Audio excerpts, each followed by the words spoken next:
La préparation canalaire est initiée par le passage d'une instrumentation manuelle passive qui va cathétériser et explorer le canal sur toute sa longueur. Ces instruments ont une conicité constante de 2% et une section carrée. Ils sont manipulés par quart de tour en sens horaire et anti-horaire avec une pression légère et constante. La lime K est active sur toute sa longueur, depuis sa partie apicale jusqu'à sa partie coronaire. La lime la plus fine a un diamètre de 8 centièmes de millimètre à la pointe. On peut voir sur la droite les zones instrumentées par les différentes limes. Le code couleur correspond à la surface instrumentée par la lime. La séquence se poursuit avec une lime de 10 centièmes de millimètre à la pointe, puis 15 centièmes de millimètre à la pointe,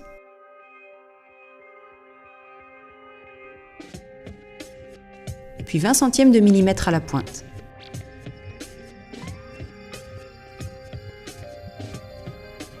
Sur la droite, on peut visualiser la partie de dentine qui a été supprimée par les instruments manuels.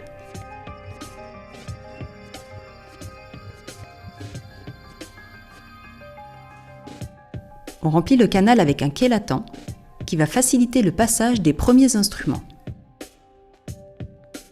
La première lime est saisie entre la pulpe des doigts. Elle est précourbée sur les 2 ou 3 derniers millimètres apicaux avec une paire de presselles.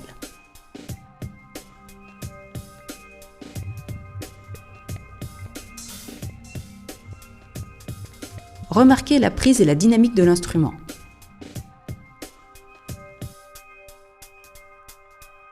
Le canal est exploré en animant l'instrument d'un mouvement quart de tour horaire, quart de tour anti-horaire jusqu'à la longueur, estimée sur la radio préopératoire. La détermination de la longueur de travail se fera avec un localisateur électronique d'Apex. Un contrôle radiolime en place est indispensable pour la valider. Pour obtenir une bonne lecture radiographique, on préconise d'utiliser, quand l'anatomie canalaire le permet, une lime K15 toujours précourbée. Cette première mesure est reportée en déplaçant le stop au contact d'un repère coronaire stable. On reportera cette longueur sur l'ensemble des instruments utilisés pour la mise en forme canalaire.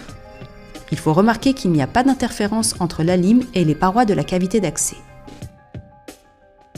Voici la décomposition du mouvement.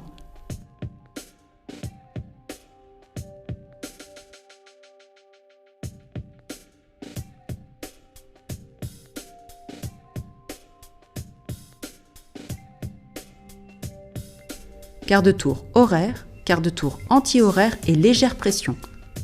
Nous voyons maintenant les effets de la lime K8 dans le canal.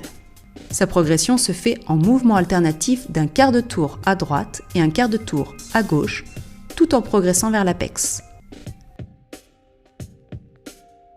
Cette longueur devra être confirmée au moyen d'un localisateur d'apex et d'une radiographie rétro-alvéolaire. Après vérification de la longueur de travail sur une règle endodontique, la lime K est introduite jusqu'à la longueur de travail avec de petits mouvements de va-et-vient. On va perméabiliser plus particulièrement la région apicale.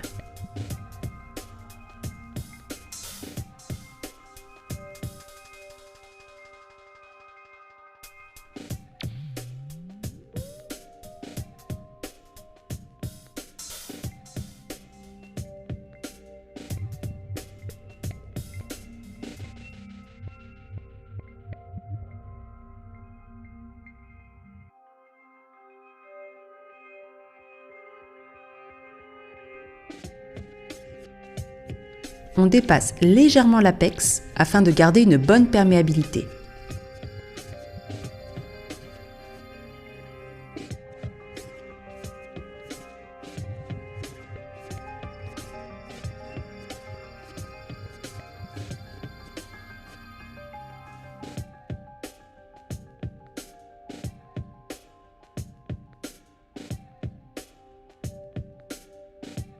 On conserve un mouvement de va-et-vient tout en augmentant l'amplitude.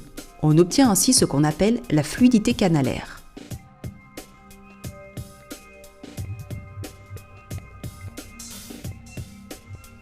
Chaque instrument actif est vérifié dans son intégrité et nettoyé avec une compresse stérile imbibée d'hypochlorite de sodium à 2,5%.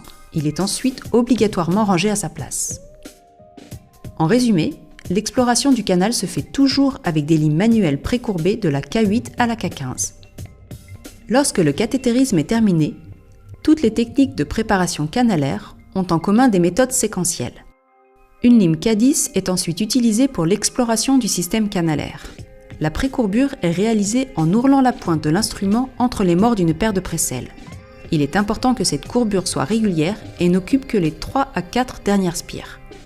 La progression apicale dans le canal de la lime K10 précourbée se fait par une poussée légère, puis activée par un mouvement de quart de tour horaire, puis quart de tour anti-horaire jusqu'à la longueur de travail indiquée par le stop. La lime est ensuite retirée dans un mouvement horaire complet afin que les bouts d'antinaire restent prisonnières des spires. Ce mouvement de reptation en direction apicale peut se faire en un seul temps, sous irrigation permanente d'hypochlorite de sodium à 2,5%. Si la lime K10 bloque avant d'atteindre la longueur de travail estimée, on ne doit en aucun cas forcer ou pousser cet instrument.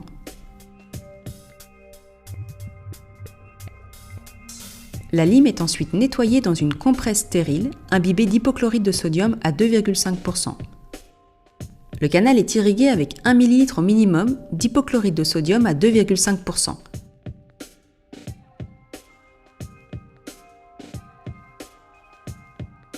La perméabilité apicale et la fluidité de la préparation canalaire sont vérifiées avec une lime précourbée, K8 ou K10, si le diamètre du foramen le permet.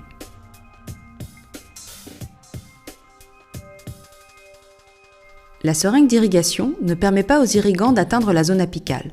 C'est ce qu'on appelle l'irrigation passive. Par contre, l'instrumentation manuelle, comme tous les systèmes d'irrigation dynamique, porte les solutions dans les derniers millimètres apicaux. C'est l'irrigation active.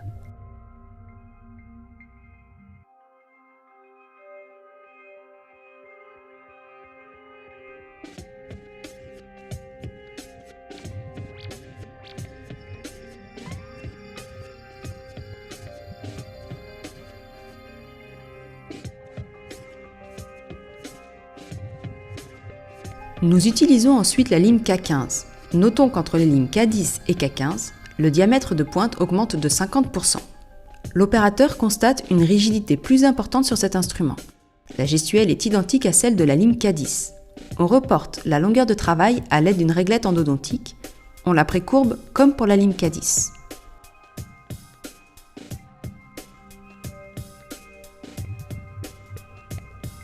La lime K15 est utilisée de la même manière que la lime K10. Légère poussée jusqu'au blocage, puis mouvement de rotation, un quart de tour horaire et quart de tour anti-horaire jusqu'à la longueur de travail.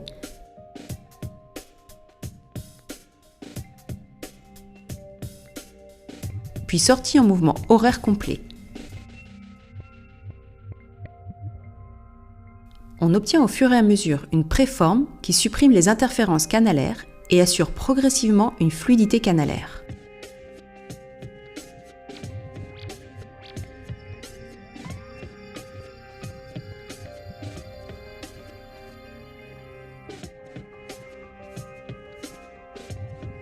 L'instrument est bien sûr nettoyé toujours dans une compresse stérile imbibée d'hypochlorite de sodium à 2,5% et vérifié avant d'être replacé sur le plateau technique. Le canal est irrigué par 1 ml minimum d'hypochlorite de sodium à 2,5%, puis la perméabilité apicale est contrôlée avec une lime K8 ou K10 précourbée.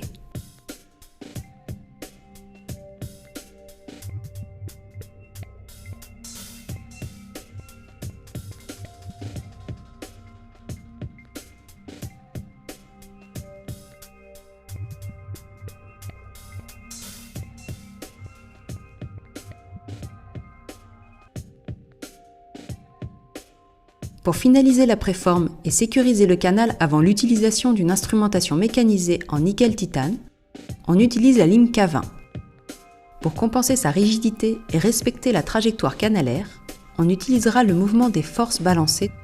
L'instrument est précourbé et la longueur de travail est portée toujours à l'aide de la réglette endodontique. Cette lime sera cette fois-ci utilisée en balance force.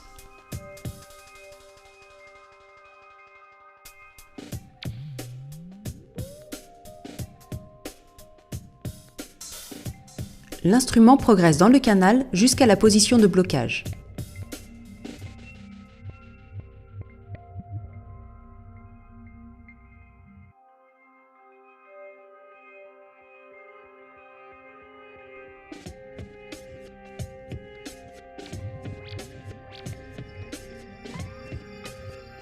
L'opérateur exerce une poussée qui engage quelques spires contre les parois dentinaires, quart de tour horaire les lames couplades-dentines, 3 quarts de tour anti-horaire. On libère les spires chargées de bouts dentinaires et on remonte l'instrument dans un mouvement horaire. On progresse sous une irrigation abondante. 1 ou 2 mouvements suffisent en général. L'instrument est bien sûr nettoyé toujours dans une compresse stérile imbibée d'hypochlorite de sodium à 2,5% et vérifié avant d'être replacé dans le plateau technique. On termine par une irrigation à l'hypochlorite de sodium à 2,5% et un contrôle de la perméabilité apicale.